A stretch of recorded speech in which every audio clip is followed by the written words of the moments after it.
Welcome to this episode of EideCast Is This Thing On? Halloween edition. Today I am joined with a very special guest named Triple H, also known as Eric Binger. Eric Binger, welcome. Thank you for having me. How are you doing today? I'm warm right now. Warm? This coat is thick. Do you want to take off the jacket? It'll be too much of a struggle. Okay. So we're just going to dive right in. Let's do this. All right. So what do you do at Vern Eide? So I work in the sales department. I am the assistant to Jill Byer, who is one of our three top salespeople at Vern Eide Honda. Very nice. And as a sales assistant, what do you do? So I tend to be the one to make all the follow-up phone calls or text messages, reaching out to our customers to see how everything's going with their vehicle, thank them again for buying it from us, however long ago it was.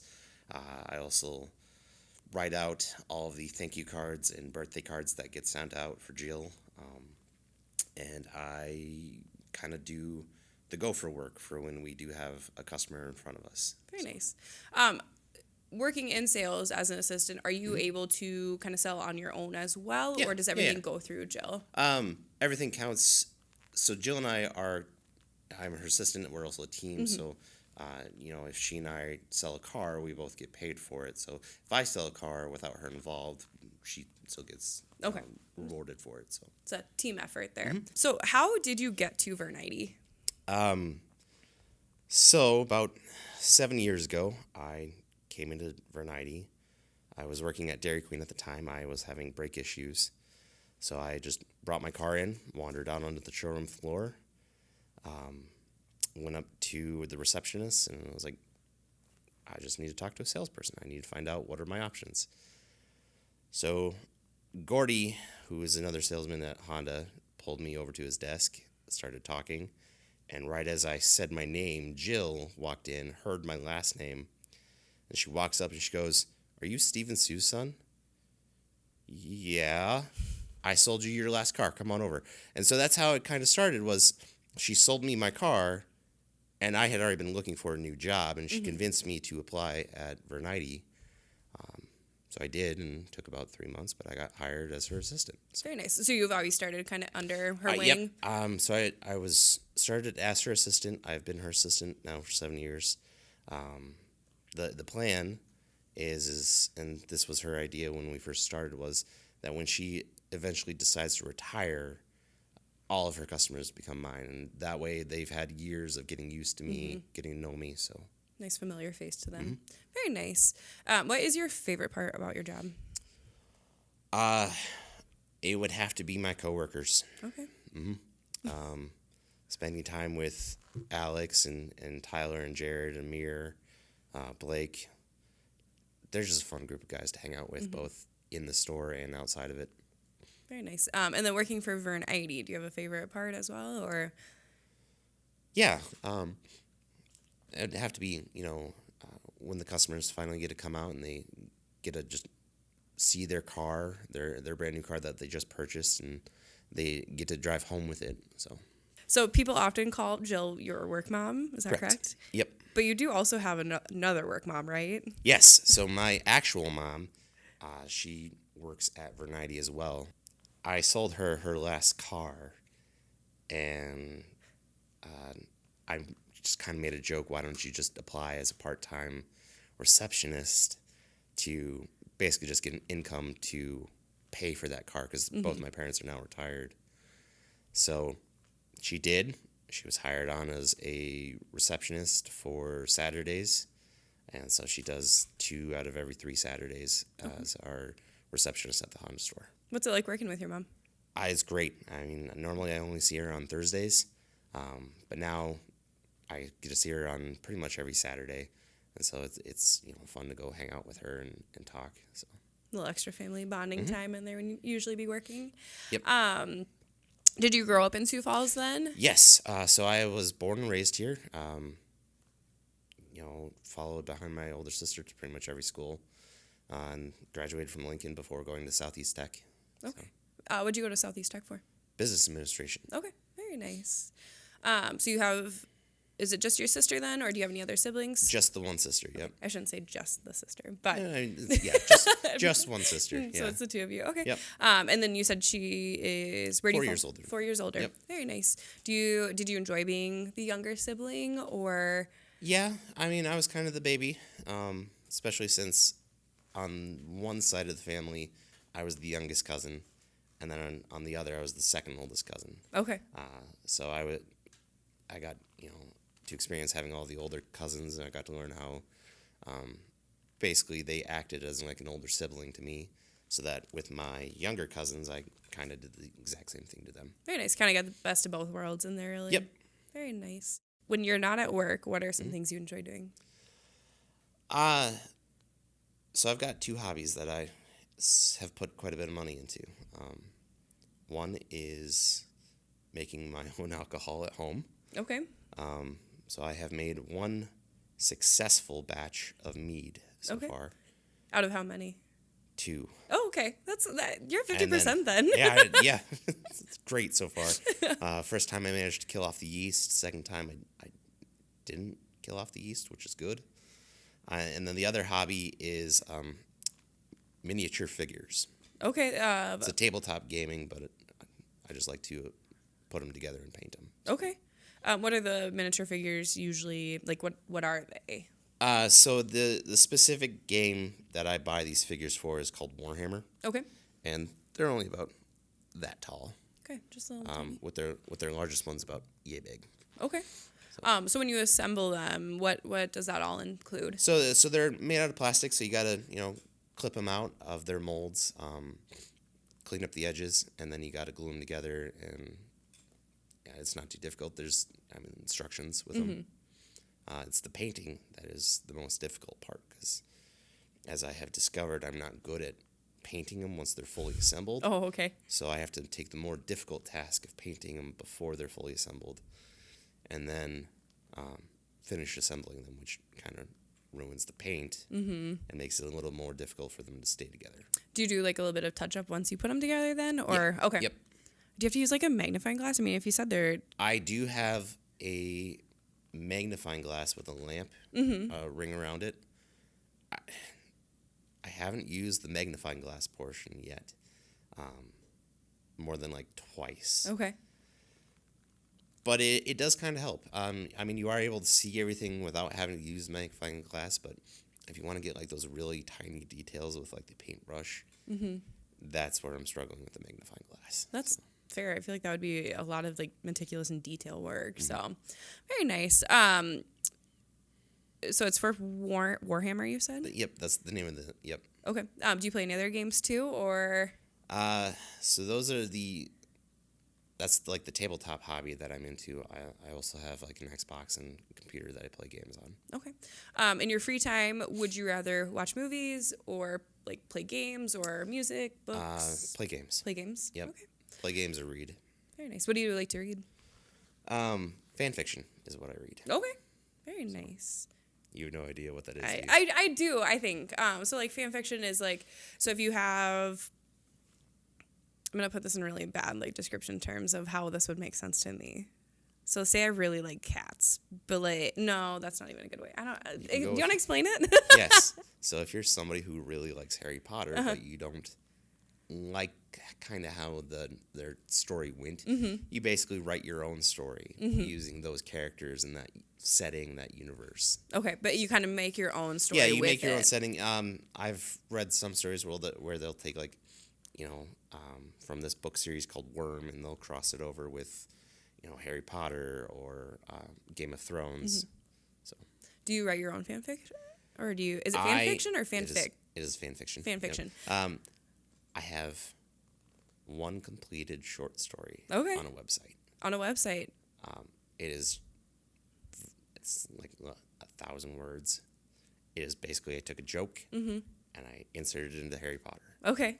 And that was the entire premise of the story, was this joke. Okay. So. Is it like a place where people can kind of go find that, or do you have to share it a specific way? They can log on to fanfiction.net and they can find it through there. What is something, because I didn't know that about you, but what is something that others wouldn't know about you, or that generally people wouldn't know about you? I mean, I learned saxophone at one point. I never really brought that up with anyone, mostly because I don't play it anymore. How long did you play the saxophone? About 3 years. Okay. So with playing the saxophone, did you play just like in middle school or high school? Yeah, or? so I started in elementary school. Okay. Played through middle school, and then I just kind of gave it up shortly before I went to high school. And then in high school was where I joined theater, and then my friends that were in theater that were also in band convinced me to enter marching band our senior year and just become a hole filler and basically just carried an instrument. Okay. So. That was your instrument then Yep. that you carried? So I held the saxophone and I marched, and that was all I did. Okay. Didn't make any sounds. Didn't make a single sound. Nope. Didn't have to learn any notes. Didn't have to remember how to play the saxophone again. I just had to learn the steps. Okay. With high school, you said you were in theater and then band. Did you have a preference on one over the other, or Definitely theater. Theater. Okay. Yep. So I was at Lincoln. I was one of the stagehands at first, and then I became the sound technician for the theater department. Oh, nice. So you weren't ever actually physically in musicals, or? No, I did act once. Okay. It was in my senior year. On a whim, I just decided to try out for our one act, which at most is only about 30 minutes. Okay. Because they got to fit into basically one class period. So that's what I did. I tried out on a whim for the narrator for the play episode 26, which was the one act we did my senior year. Instead, I was put into the role of the priest for the audition, and I decided to do a voice for it. So I decided to pull out the voice from the Princess Bride, the priest in that, the marriage. So I did that. Can you do the whole full thing for us? I can remember some of the words from the one monologue I had. Or I mean, like, the marriage is what brings us together. I can't do that. No? Okay. I can remember the words. Oh, great Como. Oh, most sacred one. And that's about as much as I remember that monologue. But yeah, so that's awesome. So the priest basically worshipped a god of dirt. Okay. And garbage. So being on kind of both sides of that, did you enjoy getting to be? Oh yeah, I had fun, building the sets, because when you were leading up to like the actual rehearsals with the full set, everybody's all hands on deck for the actual building of the sets, and then once you have everything in place, then the lights kind of go do their own thing to get everything in proper place, and then once the actual like rehearsals begin with the full set, that's when sound kind of has to go in and figure out all the microphone stuff. Gotcha. Working in sales, is there a time that you can pinpoint making a difference in somebody's day or life? It's probably a very small thing, but there have been a couple of times where I have driven out to a customer's house, either because I'm delivering the car out to them because they live outside of Sioux Falls, so I'm at, we have a couple of people who are out in Sioux Center, so I've driven out to them to deliver the car, to have them sign paperwork there. I've gone to customers' houses to help program, like their garage doors, with the home link system that Honda has. It's just small things like that. Yeah, literally going the extra mile to just help them and Yep. make them make their days easier. Really, very nice. So working with Jill for the last 7 years, what have you learned from her? So I've learned that we are kind of like the number one contact with our customer base. Anytime that they have some kind of problem with their vehicle, they always contact us first.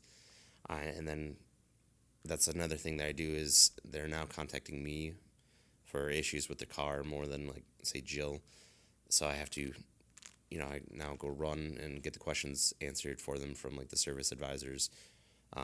So that's one of the things that Jill has taught me is that we are the ones who get contacted first. She's taught me how to, talk with customers, to, open up to them. How was being in the top, 3 salespeople? How have you guys, I guess not just she, how have you guys made your way up there? So she was already the number one salesperson when I started, and she just went above and beyond. She's figured out how to find out what the customer's needs are pretty quickly, and then she gets them, into the vehicle that they need, and not necessarily what they want, but actually what fits all their needs. And then she's able to, she's very good at talking about like what a lease is, and just showing like all the benefits of it. Because like I wasn't planning on getting a lease when I bought my first Civic from her, but I ended up getting a lease. So she very clearly told me what the benefits of it were. I'm an illiterate car person. I still am an illiterate car person, but she explained it to me in a way that I was able to understand it. So being a self-proclaimed illiterate car person, do you feel like that helps you relate to others so that you can assist them better? Kind of. How does that work in a sales position? It shouldn't, and yet I'm somehow able to do it. I think because it brings across this air of naivete, that they're able to become more comfortable with me a little bit faster, just because I come across as somebody who doesn't know what they're doing, and yet I am aware of like what all the features are in a car, to help them understand it. Of basically, it's one illiterate car person explaining a car to another illiterate car person in a way that they can understand it. Okay. So your parents have bought a car from Jill. Yep. And then you bought a car from Jill. Yep. In your position, do you see that with other families as well? A lot of that generational. So yeah, there's 2-3 families that I can think of off the top of my head where the parents have been leasing cars from Jill for decades, and now their kids are finally grown, and they're now buying like their first or their second cars from Jill.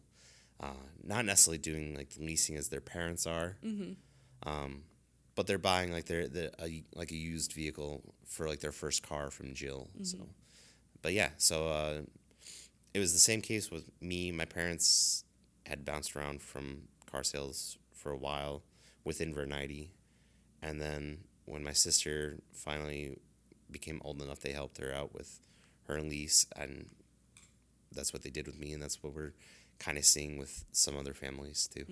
Just kind of that bond, that trust from your family, like, hey, this worked well for you, I trust. It helps that anytime like the parents come in, the kids kind of come in as well.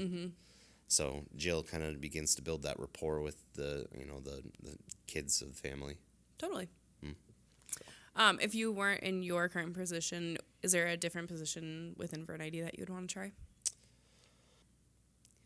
I don't know. I thought about maybe one day seeing if I can go up into like finance.